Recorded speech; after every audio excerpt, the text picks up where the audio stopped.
Hoy vamos a meternos de lleno en una de las corrientes de pensamiento más provocadoras de nuestro tiempo, la filosofía de la liberación latinoamericana.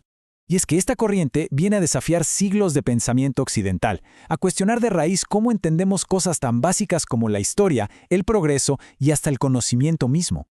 A ver, pensemos en esto por un momento. ¿Y si esas grandes ideas de libertad, de razón, que definen nuestro mundo moderno, en realidad solo cuentan una parte de la historia? Esa es precisamente la pregunta que impulsa el pensamiento decolonial, una pregunta que nace, con mucha fuerza, desde la experiencia de América Latina. Bien, entremos en materia. La crítica decolonial tiene un argumento central, y es este. La narrativa que nos contaron de la modernidad europea, esa del progreso científico y los derechos humanos, tiene un lado oscuro del que no se puede separar, la colonialidad.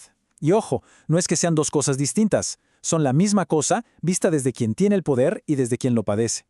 Y es aquí donde pensadoras como Gayatri Spivak de verdad lanzan una bomba. Lo que nos dice es que, incluso cuando los intelectuales occidentales más críticos, pensemos en Foucault o Deleuze, intentaban deconstruir al famoso sujeto de la filosofía, en el fondo lo que hacían era salvarlo. Mantenían a Occidente en el centro del debate. O sea, la crítica se convertía en una especie de autodefensa. Toda esta crítica nos lleva a una pregunta todavía más profunda, más inquietante. Y para que la entendamos bien, Spivak no usa teoría abstracta. No, nos cuenta una historia real, una historia trágica que sin embargo ilumina un problema universal. Les presento a Bhuvaneswari Bhaduri. Ella era una joven de 17 años en la India colonial que estaba involucrada en la lucha por la independencia, y en ese contexto se suicidó, pero su muerte no fue un acto de desesperación personal, fue un intento, el último recurso, para comunicar un mensaje político que no podía decir de ninguna otra manera. Pero lo que es realmente revelador, lo que nos abre los ojos, es lo que pasó después. 50 años más tarde, su propia familia había borrado por completo el significado político de su acto. Lo reinterpretaron como la consecuencia trágica de un amor prohibido. Su voz, su mensaje, fue silenciado y reemplazado por una historia que encajaba mejor con las normas sociales. Y esto nos lleva a la famosa pregunta de Spivak. La palabra subalterno se refiere a quienes están fuera de las estructuras de poder, los colonizados, las mujeres, los oprimidos. En América Latina, esto resuena muchísimo con la historia de las comunidades indígenas, afrodescendientes, campesinas. La pregunta no es si pueden emitir sonidos, si tienen boca. La pregunta es si su voz puede ser escuchada y entendida por la cultura dominante. El caso de Bhuvaneswari nos sugiere que la respuesta es no.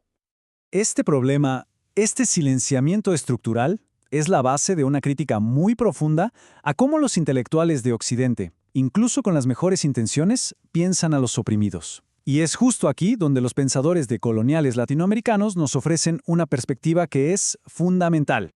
Uno de los errores que se señalan es hablar de los oprimidos como si fueran un bloque, un grupo homogéneo. La clase obrera, las masas. Esto borra de un plumazo la enorme diversidad de experiencias, los conflictos internos, los intereses distintos que existen. Hace que el otro parezca simple, transparente, cuando es todo lo contrario.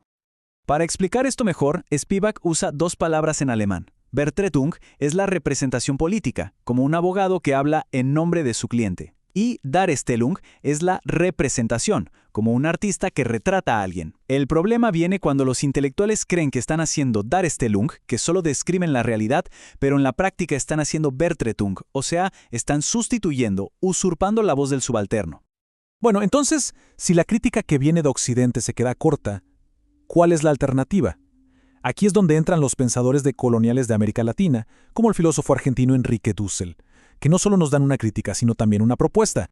Dussel nos habla de la transmodernidad. No se trata de rechazar la modernidad y tirar todo por la borda, ni la razón ni la ciencia. Se trata de construir sobre sus logros, pero desde las experiencias de las culturas que fueron silenciadas.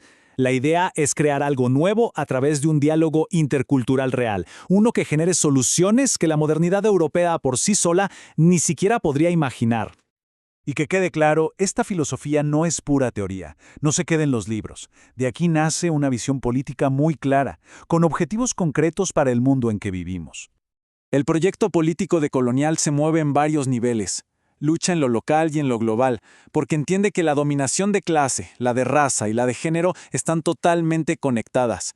Implica abandonar la idea de que hay una única solución universal, un solo modelo de progreso para todos.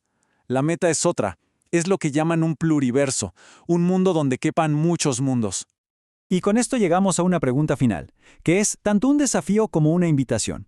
Una pregunta que nos obliga a pensar en nuestro propio lugar en la historia y sobre todo en el futuro que queremos construir. Un futuro que no se basa en el silencio, sino en la escucha atenta de todas esas voces que han sido ignoradas.